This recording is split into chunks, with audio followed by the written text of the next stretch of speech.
Hello guys, this is Deathdealer and welcome back to another Space Engineers video. Today what I've got for you is another Space Engineer spotlight on one of my vessels. This is the DC-Odyssey. Now I've been working on this for quite some time and over the next few months you're going to become pretty familiar with it. So this ship is going to be classified as a Corvette. I believe I classified the Albion as a Corvette before, that has now been changed to a destroyer. So yeah, it's a modded ship, as you can see by the Sage industrial thrusters and the Beaufort cannons, and also the antenna there. Yeah, anyways, it's lightly armed and, well, it's took quite some time to build. This has been completed for around about 2 months now, I just haven't got around to recording. Anyways, on to the tour. So it's got a port side and starboard side airlock with also a hangar on the bottom side of the ship. So we're going to be going in through the port side airlock, and as you can see we have little controls here. So depressurize, as you can see in there the particles are all rushing up to the air vent. Open the door. So we have our controls here, we can close the door and repressurize this airlock. Yes, I've made this survival ready, but well, to an extent, it's got oxygen and everything, but this ship has been designed for filming purposes. But theoretically, it could be used in a survival world normally. So here's another airlock, nothing much to it, and well, we're checking out the front of the ship first. So this is the CIC or Combat Information Center. Any of those two will work. So if you don't know what that is, that's where you'd gather before a big battle. Sorry for the Z fighting right there, that's just the way the textures are working currently. It's been like that for a while. So you'd have to let your main command staff in here. So this also has a few things. So if we turn off the lights, you see we've got red, so it's kind of like battle stations type thing. And then we turn it off. There's a slight delay in it, but it doesn't really matter. On to the bridge. Now the bridge is, well, I really liked how this turned out. Yeah, I designed it in a way so that the captain of the ship could look down and see all these commanding staff working, and it's just a lot easier to command. And also the big window, so there's plenty of viewing area. It would be better if I had the seat further up here. Yeah, but you could pilot the ship from that seat anyways. Also there's a little space in the back here which isn't really used, it's just for looks. Yeah. Okay, so let us go back through the ship to the central airlock. As you can see we don't have any oxygen problems. Yes, I've got really good at working with the oxygen again. Okay, so on to the hangar bay.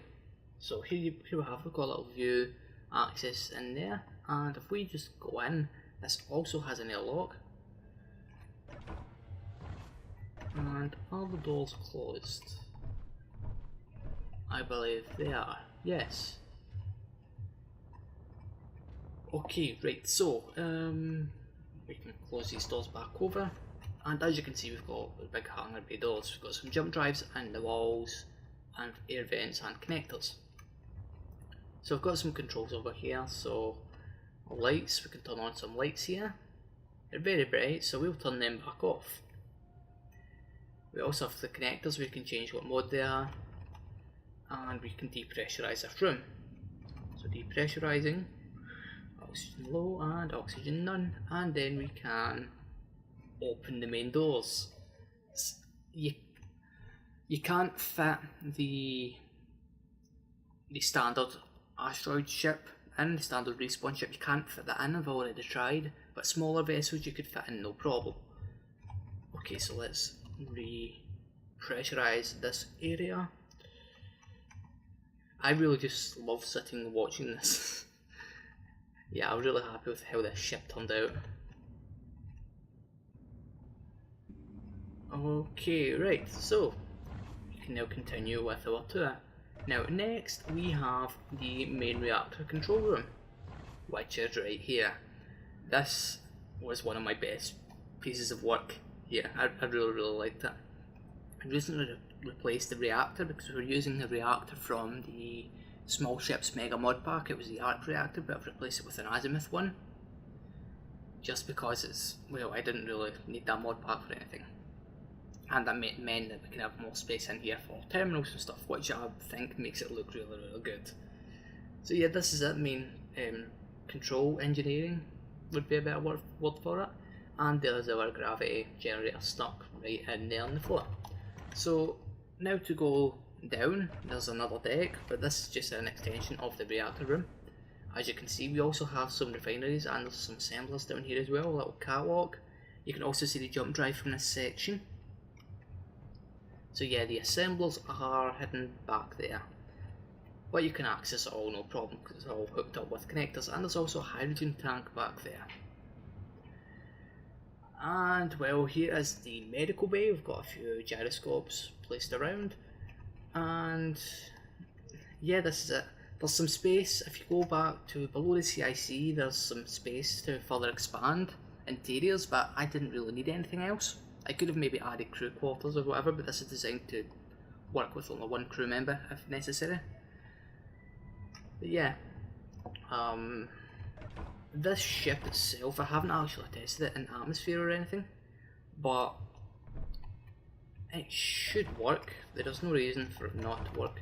We haven't even got to bother with the depressurizing procedure, we're just going to go with it. Yeah, as you can see with my ships, a main thing you'll see in my ships is like with engine nacelles like we have here, and also on the DC Albion right there, even though those ones are bigger. Yeah, I've tried to keep this all the same, but yeah, I have jotted both ion and hydrogen thrusters all around the ship. No atmospheric ones because they didn't really fit the theme of it. But yeah guys, you'll be able to find this on the Steam Workshop. There'll be a link to that down in the description along with all the mods that I used. And well, let me know what you should do with the ship. So as always, if you like this episode or this spotlight, please make sure to hit that like button. And if you really enjoyed it and you want to see more, make sure to subscribe. Thank you for watching, and as always, I'll see you guys next time.